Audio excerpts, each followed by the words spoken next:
berkenaan dengan dia mengatakan ingin bertanya kenapa harus dibuat sujud sahwi dan bagaimana caranya.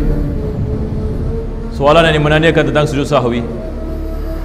Sujud sahwi kita mengatakan sunnah apabila kita melakukan kesilapan dalam solat, disunatkan kita melakukan sujud sahwi. Dan ada beberapa perkara yang kita mengatakan menjadi sebab kita melakukan sujud sahwi. Pertama sekali, kalau sekiranya kita meninggalkan sunat aba'an. Sunat aba'an ini kita ada beberapa, yakni jenis. Doa kunut adalah sunat aba'an sebagai misal. Begitu juga dengan tasyahud awal, sunat aba'an. Kalau sekiranya kita meninggalkan dengan tidak sengaja, maka disunatkan kita melakukan sujud sahwi. Kenapa disunatkan kita melakukan sujud sahwi? Sebab kita telah melakukan kekurangan dalam salat. Jadi sujud sahwi ini dia menampalkan kekurangan yang kita melakukan dalam salat. Perkara yang kedua yang disunatkan kita melakukan sujud sahwi, kalau sekiranya kita meninggalkan rukun-rukun salat yang mana kalau dengan sengaja kita meninggalkan, batal yakni salat kita. Tetapi kalau sekiranya kita meninggalkannya yakni dengan sengaja, dengan tidak sengaja, dimaafkan. Jadi apa kita buat adalah diwajibkan untuk kita menggantikan rukun tadi. Kalau sekiranya seorang ini misalan dia tidak membaca suratul Fatihah dan dia terus rukuk misalan, apabila dia sedang rukuk dia teringat tadi tak baca suratul Fatihah, apa dia buat? Wajib baginya untuk dia kembali kepada qiyam dan baca suratul Fatihah. Selepas itu disunatkan dia melakukan sujud sahwi. Sebab di sini kita mengatakan kalau sekiranya dia melakukan perbuatan ini dengan sengaja, batal solat dia. Satu orang kalau sengaja tak baca suratul Fatihah terus dia rukuk, batal solat dia. Tetapi oleh sebab kita mengatakan dia tidak sengaja dan dia terlupa, maka di sini dimaafkan. Jadi wajib untuk dia menggantikan rukun tadi dan selepas itu dia melakukan sujud sahwi.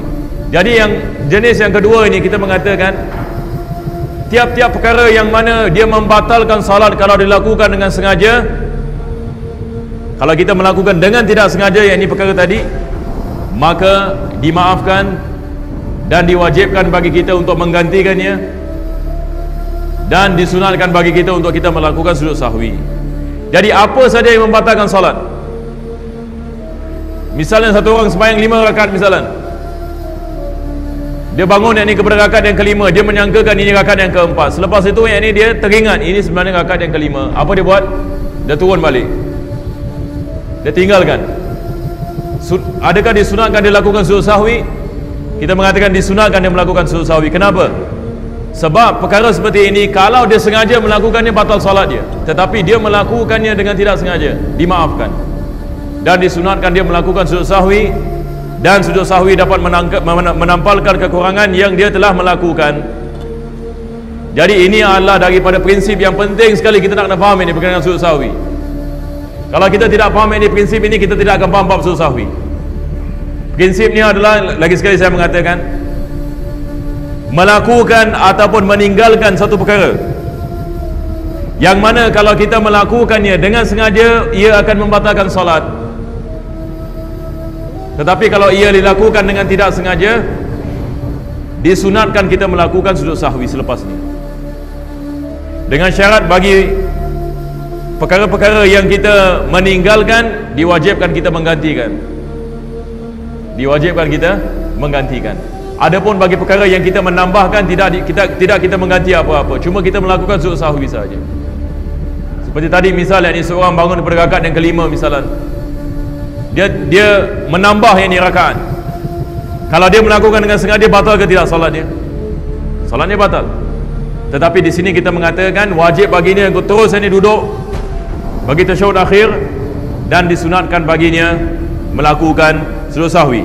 Ini adalah sebab yang kedua kita melakukan sujud sahwi. Sebab yang ketiga yang kita melakukan sujud sahwi adalah kita melafazkan rukun kauli bukan pada tempatnya. Melafazkan rukun kauli bukan pada tempatnya. Rukun kauli dalam salat ada 5. Takbiratul ihram yang pertama sekali. Kedua adalah bacaan suratul Fatihah.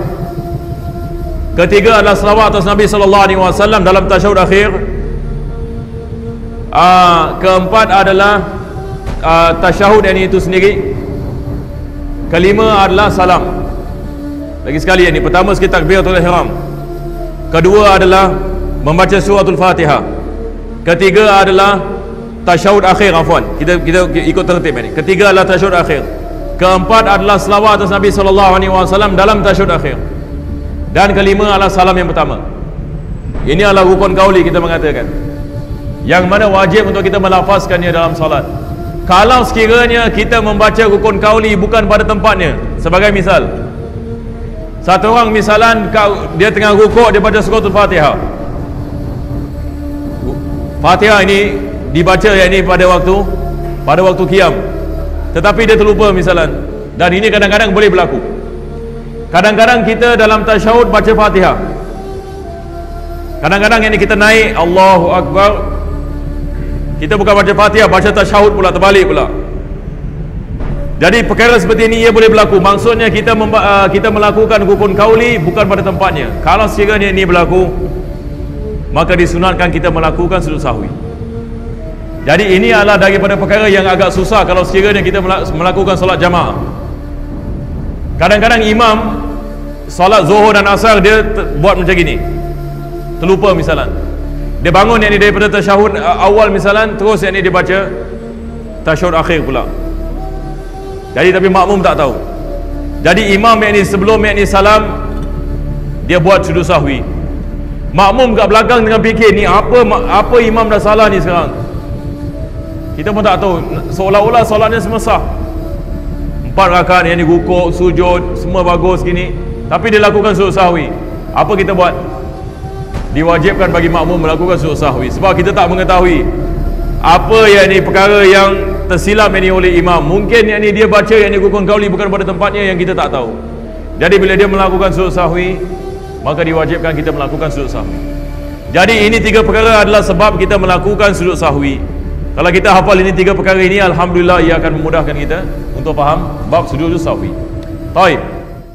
قد كفاني علم ربي من سؤالي واختياري فدعائي وابتهالي شاهد لي بافتقاري قد كفاني علم ربي من سؤالي واختياري فدعائي وابتهالي شاهد لي بافتقاري فلهذا السر أدعو في يساري وعساري أنا عبد صار فخري ضمن فقري واضطراري قد كفاني علم